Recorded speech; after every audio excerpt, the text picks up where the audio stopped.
हे नाथ नारायण वासुदेवम। आज 67 अध्यायमा अब श्री ब्रह्माण्ड महापुराणको मध्य भागमा तृतीय उपदघातको पादमा अध्याय 67 67 अध्यायमा धन्वन्तरी की उत्पत्ति, जुन भगवान धन्वन्तरी हुनुहुन्थ्यो, वैद्य पहिला अमृत लिएर जहाँ समुद्र मन्थन गर्दा समुद्रबाट उत्पत्ति हुनुभयो, अमृतको घडा लिएर वहीँ धन्वन्तरी भगवानका उत्पत्तिका वर्णन भनेर यहाँ बताउनु भयो। अब हिजोसम्म 66 अध्याय, आज सुताजी भन्नुहुन्छ 67 अध्यायमा। अब यहाँ सुताजी भन्नुहुन्छ कि महात्मा आयु के महाबल 5 ही पुत्र थिए भनेर यहाँ भन्नुहुन्छ। आयु के महाबलवान, आयु जुन आयु हुनुहुन्थ्यो उहाँको महाबलवान 5 ही पुत्र थिए। राजा स्वरभानु की पुत्री से आयु ने वो पुत्र पैदा किए थे, वो सब राजा थे, उन सबके प्रथम राजा नहुस हुए भनेर यहाँ भन्नुहुन्छ। उनके बाद छत्र वृद्धि स्मरण किए गए, उसके पुत्र रंभरीजा अनेना नाम का राजा तीनों लोका में विख्यात सुने गए। छत्र वृद्धि के पुत्र महायशस्वी राजा सुनहोत्रा हुए। सुनहोत्रा के उत्तर अधिकारी तीन परम धार्मिक राजा हुए। काश और सल ये दो तथा गृहस्थ मद तीसरे राजा हुए। गृहस्थ मद के पुत्र शकुन हुए तथा शकुन के पुत्र शौनक हुए। इसी वंश में पैदा होने वाला संतानों ब्राह्मण, क्षत्रिय, वैश्य तथा शूद्र चारों वर्ण में अपने विचित्र कर्मों द्वारा होने वाली संतान है भनेर यहाँ बताउनु भयो। अब संतान है। सल के पुत्र राजा अरिष्टसेन हुए। अरिष्टसेन के पुत्र शिशिर हुए। शौनक और अरिष्टसेन ये क्षत्रियों तथा ब्राह्मणों दोनों वर्ण के राजा है भनेर यहाँ भन्नुहुन्छ। काश्य के पुत्र राजा काशिप तथा दीर्घताप पुत्र हुए। दीर्घताया के पुत्र धन्वा हुए। उसके बाद धन्वा के पुत्र धन्वन्तरी हुए भनेर यहाँ बताउनु भयो। परम तपस्वी बुद्धिमान राजा धन्वा की वृद्ध अवस्था में उनकी तपस्या के अंत में महातेजस्वी धन्वन्तरी का जन्म हुआ था। इसके बाद ऋषियों ने सूता जी से ये वाक्य कहा। ऋषियों ने पूछा कि हे सूता जी, हमें ये बताइए कि धन्वन्तरी किस प्रकार मृत्यु लोक में उत्पन्न हुए। इसी रहस्य को हम जानने चाहते हैं, हमें ये बतलाइए भनेर यहाँ बताउनुहुन्छ। सूताजी बताउनुहुन्छ, हे ब्राह्मण हो, धन्वन्तरी का जीवन सुनिए। प्राचीन काल में समुद्र मंथन के अवसर पर देव धन्वन्तरी प्रकट हुए थे। ये सर्वप्रथम सभी प्रकार की शोभाओं से संपन्न उत्पन्न हुए थे। इसी प्रकार वो सब प्रकार की सिद्धियों को संपन्न थे। अतः सब सिद्धियों और संपन्न पैदा हुए। उन्हें को देखकर देवता लोग आश्चर्यचकित हो गए और देवता लोग बोले उठे कि तुम जल से पैदा होने के कारण अजब हो। इसी प्रकार वो अजब नाम से ही स्मरण किए गए। उसके बाद अजब ने विष्णु से कहा कि भगवान, मैं आपका पुत्र हूँ और प्रभु सुरोत्तम, मेरे लिए ये लोक में स्थान तथा यज्ञ में हमारा भाग की व्यवस्था कीजिए। अजब के ऐसे कहने पर प्रभु विष्णु ने अजब की और देखकर ये तथा तथ्यपूर्ण बातें कही। विष्णु ने कहा कि हे देव, यज्ञों की विधि व्यवस्था करने वाला देवता ने यज्ञादि के भाग लेने की व्यवस्था पहले से ही बना दी है। महर्षि ने वेदों में उनके लिए विधि पूर्वक हवन करने की प्रक्रिया आदि भी निर्धारित कर दी है भनेर यहाँ बताउनुहुन्छ। तुम बाद में पैदा हुए हो पुत्र हो, इसलिए हवन आदि में उन देवों के साथ जिनके भाग तय हो चुका है उसे तुम्हें समानता नहीं प्राप्त कराई जा सकती भनेर यहाँ भन्नुभयो। दूसरे जन्म में तुम लोकों में ख्याति प्राप्त करोगे। जन्म से ही तुम्हें अणिमा आदि सिद्धियों को प्राप्ति होगी भनेर यहाँ बताउनु भयो। प्रभु विष्णु ने कहा कि हे प्रभु धन्वंतरी, आप इसी शरीर से देव तत्व को प्राप्त करोगी। उसी समय ब्राह्मण क्षत्रिय एवं वैश्य गण चारु मंत्र घृत गंधा आदि द्रव्यों से मंत्र के साथ तुम्हारी पूजा करेगी भनेर यहाँ बताउनु भयो। उसके बाद तुम पुनः आयुर्वेद का उद्धार करोगे। ये सब अवश्य होकर रहेगा। इसलिए ब्रह्मा जी ने तुम्हें सृष्टि पूर्व काल में की है। दूसरे द्वापर युग में प्राप्त करके तुम वहाँ पैदा होगे, इसमें कोई संदेह नहीं। इसी प्रकार उन धन्वंतरी को वर देकर भगवान विष्णु अंतर ध्यान हो गए भनेर यहाँ बताउनु भयो। दूसरे द्वापर युग के प्राप्त होने पर काशी राजा सुनहोत्र के वंश में पैदा होने वाला राजा दीर्घताप के पुत्र की कामना से तपस्या की थी। उसी तपस्या में उस राजा दीर्घताप ने उन्हें अजब धन्वंतरी से उनका ही पुत्र के रूप में प्राप्त करने की आराधना की थी। प्रसन्न होकर धन्वंतरी ने राजा दीर्घताप को वर देने को कहा। राजा ने कहा कि भगवान, यदि आप प्रसन्न है तो फिर आप मेरे गतिमान पुत्र हो जाओ, अर्थात आप ही मेरे पुत्र के रूप में जन्म धारण करो। जब धन्वंतरी ऐसे ही होगा, ऐसे कहकर आप अजब धन्वंतरी अंतर ध्यान हो गई। उसके बाद उसी वरदान के अनुसार दूसरे द्वापर युग में देव धन्वंतरी राजा दीर्घताप के पुत्र के रूप में उत्पन्न हुए। वही काशीराज थे तथा बाद में चलकर वो काशीराज धन्वंतरी सब रोगों के विनाश करने वाला हुए। अब यहाँ भारद्वाज ऋषि ने औषधियों की समस्त प्रक्रियाओं के साथ आयुर्वेद का प्रायण किया था। काशीराज धन्वंतरी ने उन्हें से प्राप्त कर आयुर्वेद को 8 भागों में विभक्त कर शिष्यों को उसकी शिक्षा प्रदान की। यहाँ यी भारद्वाज ऋषिले बाँडिदिनु भयो रे। धन्वंतरी के पुत्र केतुमान विशेष रूप से सुने गए। इसके बाद केतुमान दिए हैं देवोदास हुए, जो वाराणसी के प्रसिद्ध राजा हुए। प्राचीन काल में इसी राजा के समय में वाराणसी में बिलकुल सुनी हो गई थी, क्योंकि वाराणसी के क्षेमक नाम राक्षस घुस गया था। इसके कारण था कि प्राचीन काल में महापराक्रमी निकुंभ ने वाराणसी नगरी को ये शाप दिया था कि ये वाराणसी 1000 वर्ष तक बार बार सुनी हो जाएगी। उसके इसी प्रकार के शाप देने पर उसी राजा देवदास ने इसी वाराणसी नगरी को छोड़कर अपनी रम्य नगरी को गोमती के किनारों पर बसाया था। वहीं आज लखनऊ है भनेर यहाँ यसरी बताउनुहुन्छ। जो लखनऊ भनेर भनिन्छ आज त्यही गोमती शहर हरे।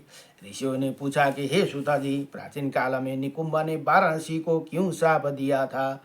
परम धर्मात्मा होकर भी उसने सिद्धि क्षेत्र वाराणसी को ऐसे शाप क्यों दिया भनेर यहाँ अब प्रश्न गर्नुभयो ऋषिसँग, सुताजीसँग। अब सुताजी भन्नुहुन्छ, हे राजा, हे सुताजी बोले कि राजा ऋषि देवदास तो उसी नगरी को प्राप्त कर निवास करते थे। वो महान तेजस्वी राजा थे।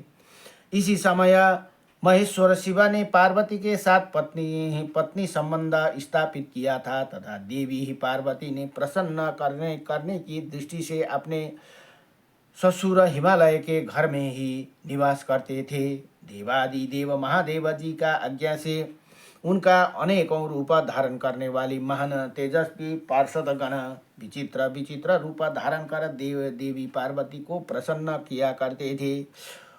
उनके इसी कार्य से भगवान शंकर तो प्रसन्न होते थे, परंतु पार्वती माता भी मैना को इसी प्रसन्न नहीं होती थी। महादेव और पार्वती की नित्या अपने मन से घृणा किया करती थी और वो पार्वती से कहती थी कि मेरे पास मैं तुम्हारे ये पति दरिद्र महेश्वर सब प्रकार से यहाँ अनाचार क्या किया करता है, इसको जरा भी लज्जा नहीं आती भनेर यहाँ बताउनुहुन्छ। माता ने जब इसी प्रकार की वाणी में कहा तो स्त्री स्वभाव के कारण पार्वती सहन न कर सकी और वर देने वाली पार्वती मुस्कुराकर चुप हो गई और फिर महादेव जी के पास आई। उसके बाद खिन्न मुखा पार्वती ही महादेव जी से बोली, हे देव, अब मैं यहाँ नहीं रहूंगी, आप मुझे अपने निवास स्थान पर ले चलिए। जब पार्वती ने ऐसे कहा तो महादेव ने कहा, ले जाते हुए उनके पास तो घर नहीं था, अतः हे विप्र, समस्त लोकों में अपनी ही गहरी दृष्टि डालकर उन्हें महातेजस्वी महेश्वर ने रहने के लिए पृथ्वी पर सिद्धि क्षेत्र वाराणसी नगरी को ही पसंद किया भनेर यहाँ बताउनु भयो। भगवान शंकर ने देवदास द्वारा शासित नगरी को जानकर गणेश्वर क्षेम को पास में बुलाकर कहा कि अरे गणेश्वर, तुम वाराणसी नगरी में जाकर वाराणसी को शून्य जन रहित कर दो। तथा शंकर जी ने कहा कि बहुत मधुर उपायों से समझा बुझा कर खाली करवाना, क्योंकि वो राजा अत्यंत पराक्रमी है। उसके बाद शिव की आज्ञा के निकुंभ वाराणसीपुरी को प्रस्थित हुए और वहां जाकर उन्हें अपने को मंकण नाम का नापति को स्वप्न में दिखाया और उसने कहा कि मैं तुम्हारा कल्याण करूंगा। हे निष्पाप, तुम मुझे रहने का स्थान दो, मेरे रूप की प्रतिमा बनकर तुम नगरी के अंत में स्थापित कर दो। तब उसने जैसे सपना में देखा उसी को अनुसार उसी गणेश्वर की मूर्ति बनाकर स्थापित कर दी। राजा की अनुमति लेकर नगर द्वार पर उसकी प्रतिमा यथाविधि स्थापित की गई। तब नित्य प्रति उसी प्रतिमा की पूजा होने लगी।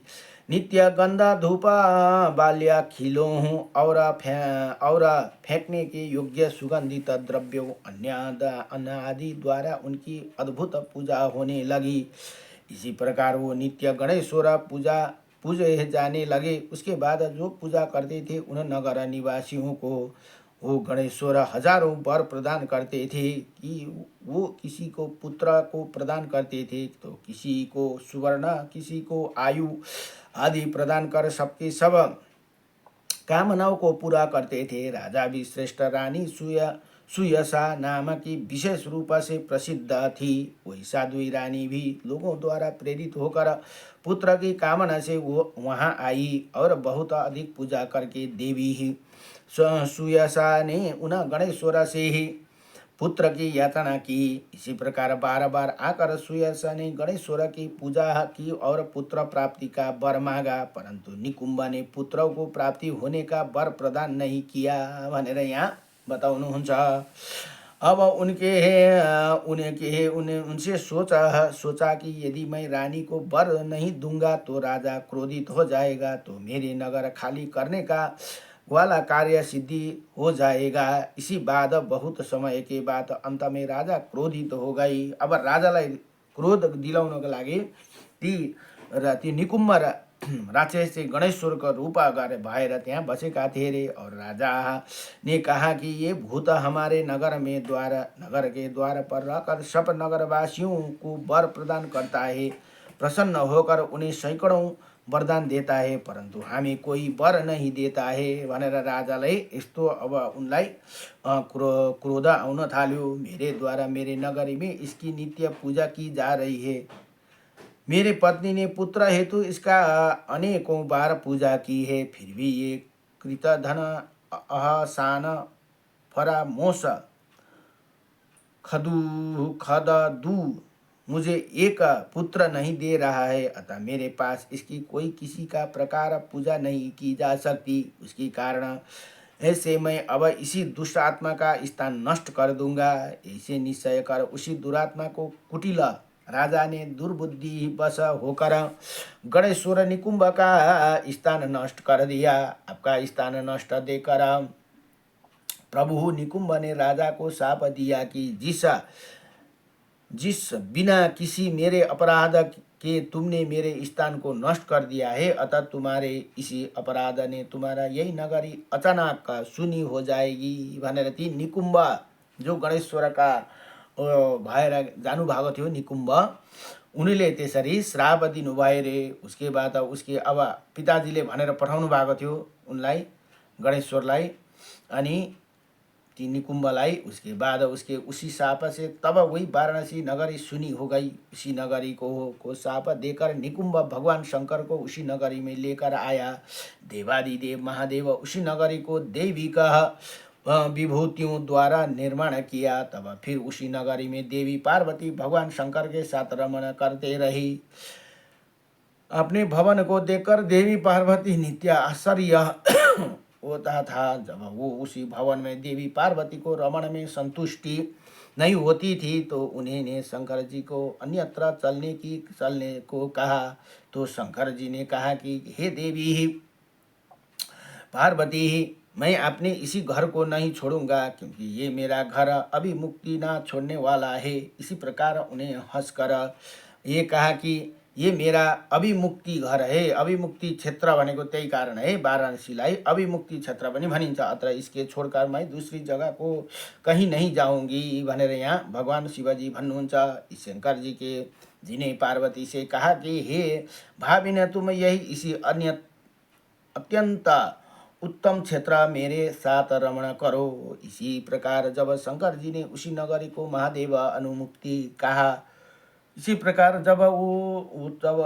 इसी प्रकार तब से उस वाराणसी को शाप और अभिमुक्ति कहा गया है भनेर यहाँ बताउनु भयो। उसी नगरी में सब देवों के नमस्कृता देवादिदेव धर्मात्मा महादेव ने देवी पार्वती के साथ तीनै युग तक निवास किया भनेर यहाँ भनौँ। तीनै युगमा सम्म त्यहाँ निवास गर्नुभयो रे। सत्य त्रेता द्वापर समन केवल कलयुग में महात्मा शंकर के वहाँ नगरी अंतर्ध्यान हो जाते हैं। अहिले चाहिँ वहाँ अंतर्ध्यान भएर बस्नु भएको छ अरे। पहिला चाहिँ प्रत्यक्ष रूपमा त्यहाँ दर्शन पाइन्थ्यो अरे, पहिला 3 युगमा सत्य त्रेता द्वापर समन। तर अहिले कलियुगमा चाहिँ अंतर्ध्यान भएर बस्नु भएको छ अरे। उसके अंतर्ध्यान हो जाने पर वाराणसी पुरी वहाँ पुनः प्रतिष्ठित होती है। इसी प्रकार निकुंभ के श्राप द्वारा श्रापित वाराणसी पुनः बसाई गई। प्राचीन काल में राजा देवदास ने राजा भद्रसेन के भारी धनुधारी 100 पुत्रों को मारकर उसके नगर में निवास किया। उसी बलवान राजा देवदास ने भद्रसेन का राज्य छीन लिया था। भद्रसेन का एक पुत्र दुर्मद नाम था। देवदास ने उसे बालक समझकर उसे जीतने में अपनी कोई ही महत्व ना समझकर घृणा से छोड़ दिया था। राजा देवदास से दृषदती नाम का पत्नी में प्रतदर्शन नाम का वीर पुत्र हुए। भद्रसेन के उसी पुत्र के राजा देवदास के पुत्र से अपना छीना हुआ राज्य पुनः छीन लिया। उसी राजा ने अपने पूर्व वीर का बदला चुका लिया। प्रतधन के 2 पुत्र वत्स और गर्ग विशेष रूप से सुने गए। वत्स के पुत्र अलका हुए, जिनके पुत्र का नाम सन्नीति हुआ। राजा ऋषि अलका के विशेष में प्राचीन लोग द्वारा 2 श्लोक गाया जाते हैं, जिनका अर्थ इसी प्रकार है। 66,000 वर्षों तक काशी राजा अलका के युवा था। लोपामुद्रा की कृपा से उसे इतनी बड़ी आयु प्राप्त हुई। 1000 वर्ष के साप के बीत जाने पर महाबाहु राजा अलरक ने क्षेमक नामक राक्षस को मारकर पुनः मनोहर वाराणसी नगरी को बसाया भनेर यहाँ बताउनु भयो। राजा सन्निहित के उत्तराधिकारी धार्मिक राजा सुनीत हुए। सुनीत के भी उत्तराधिकारी क्षैमाख्या नाम धार्मिक राजा हुए। सुनीत का उत्तराधिकारी सुकेतु नाम का धार्मिक विचारों वाला राजा हुआ। सुकेतु को पुत्र धर्मकेतु नाम का सुने जाते हैं। धर्मकेतु के उत्तराधिकारी महारथी राजा सत्यकेतु हुए। सत्यकेतु के पुत्र विभु नाम का प्रजा पालक राजा हुए। विभु के पुत्र सुविभू हुए। उसके बाद उन सुविभू के पुत्र सुकुमार स्मरण किए गए हैं। सुकुमार के पुत्र तो सुधार्मिक दृष्टकेतु हुए। दृष्टकेतु के उत्तराधिकारी प्रजापालक राजा वेणुहोत्र हुए और वेणुहोत्र के पुत्र भी गार्ग्य गा, गा, गार्ग्य नाम का राजा विशेष रूप से सुने गए। गार्ग्य के पुत्र गर्ग भूमि और बुद्धिमान वत्स के पुत्र वत्साय हुए। इन दोनों राजाओं ने पुत्र ब्राह्मण और क्षत्रिय दो वंश में संचालक हुए। ये सब राजा गण बहुत उत्साही, बलवान और सिंह के समान पराक्रमी थे। ये मैंने काशी के राजाओं का वर्णन कर दिया। अब मैं रजी के पुत्र का वर्णन सुनिए। महाराज रजी के 100 पुत्र थे, जिनमें 5 पृथ्वी पर बहुत पराक्रमी थे। वो राजा राज्य नाम से विख्यात थे। इंद्र भी उनके बल से डरते थे भनेर यहाँ बताउनुहुन्छ। उसी समय जब देवताओं का असुरों का भीषण युद्ध हुआ था, उसी समय देवों और असुरों ने मिलकर ब्रह्मा जी से पूछा कि भगवान, हम दोनों इसी युद्ध में विजेता कौन होंगे?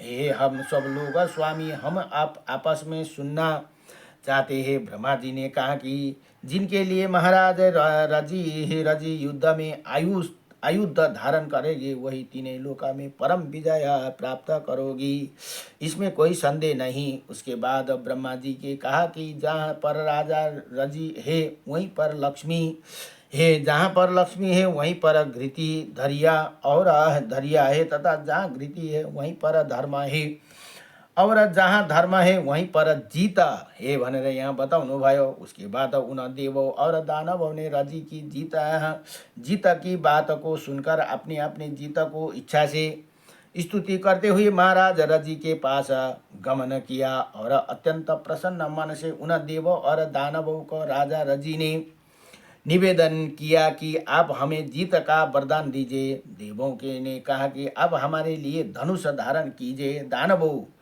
ने कहा कि आप हमारे लिए धनुष धारण कीजिए। महाराज रजी ने कहा कि हम तुम सबको युद्ध में पराजित कर देंगे, परंतु हम ही धर्मात्मा इंद्र होंगे, तभी हम युद्ध में धनुष धारण करेंगे भनेर यहाँ बताउनुहुन्छ। दानव ने कहा कि हम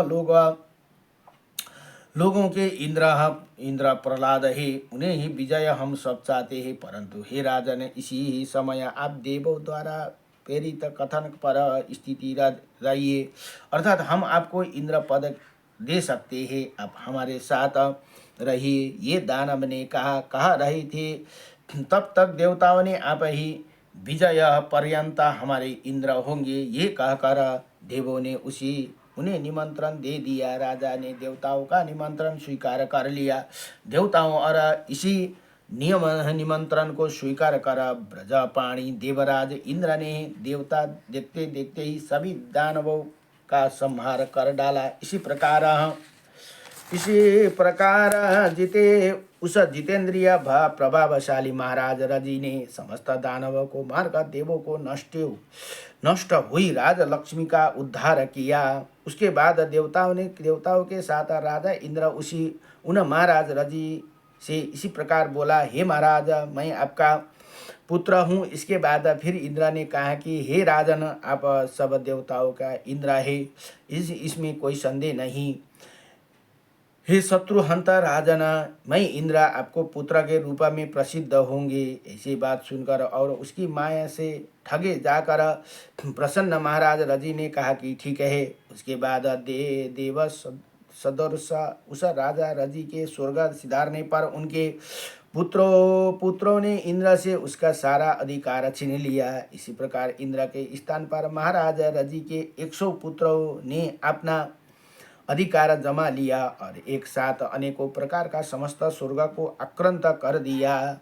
इसके बहुत समय बीत जाने पर महाबली बलशाली हत भाग्य राजा इंद्र समस्त राज्य छीन जाने पर अपने गुरु बृहस्पति का पास गए और बोले कि हे गुरुदेव, आप बेर के फल के बराबर पुरोडास चरु का अंश मेरे लिए बनाइए, जिसे मैं युद्ध में ठहर सकूं, उसके तेज से मैं संतुष्ट हो सकूं। इंद्र ने कहा कि हे भगवान, मैं राज्य और राज्य सिंहासन सिंहासन छिन जाने से अत्यंत दुर्बल हो गया हूँ तथा मेरे मन की नहीं लगता है कि अतः मैं गुरुदेव पराक्रम क्रम पराक्रमहीन और दुर्बल मेरी राजी पुत्रों से रक्षा कीजिए भनेर यहाँ बताउँछन्। अब बृहस्पति भन्नुहुन्छ ने कहा कि हे इंद्र, तुम यदि पहले ही अपनी ये स्थिति बता देती तो तुम्हारी ये दशा नहीं हुई होती, तुम्हारा कुछ भी अनिष्ट नहीं हुआ होता। हे निष्पाप, मैं तुम्हारे लिए कुछ भी अकरणीय कार्य कर सकता हूँ। हे देवेंद्र, मैं तुम्हारे हित के लिए प्रयास करूँगा ताकि तुम्हारा यज्ञ भाग में और राज्य शीघ्र ही लौटा जा सके। अतः तुम अपने मन को दुखी मत करो भनेर यहाँ बताउनु भयो। इसी प्रकार इंद्र को सांत्वना देकर बृहस्पति ने इंद्र को के पराक्रम को बढ़ाने के लिए कार्यक्रम किया। परम बुद्धिमान बृहस्पति ने उन्हीं राजी पुत्रों को बुद्धि को सम्मोहित कर दिया, जिसके कारण उन सबकी बुद्धि नष्ट हो गई और सब राग में मस्त होकर विधर्मी हो गई। वो ब्रह्मा से तथा ब्राह्मणों में दोष देश करने लगे और पराक्रम विहीन हो गई। उसके बाद इंद्र ने कहा कि क्रोध में लिप्त सब राजपुत्रों के मारकर आपने उत्तम देवताओं का स्वामी तत्व पुनः प्राप्त कर लिया, जिसे व्यक्ति सताकृत इंद्र के पुनः प्रतिष्ठित प्राप्त तथा महाराज रजी के वृत्तांता को सुनाता है, वही कभी भी दुरात्मा नीचता को प्राप्त हो नहीं होता भनेर यहाँ बताउनु भयो। एति भनेर इसी प्रकार श्री ब्रह्माण्ड महापुराण को वायु प्रोक्त मध्य भाग में तृतीय उपोदघात को 67 अध्याय अतः 67 अध्याय धन्वंतरी भगवान की उत्पत्ति का वर्णन भनेर बताउनु भयो। नमो भगवते वासुदेवाय कृष्णाय वासुदेवाय हरे परमात्मने प्रणत क्लेशनाशाय गोविंदाय नमो नमः सच्चिदानंद रूपाय विश्वात्पतादिहेतवे त्रापत्राय विनाशाय श्रीकृष्णाय वयं नमः। श्रीकृष्ण गोविंद हरे मुरारी हे नाथ नारायण वासुदेवं हे नाथ नारायण वासुदेवम्।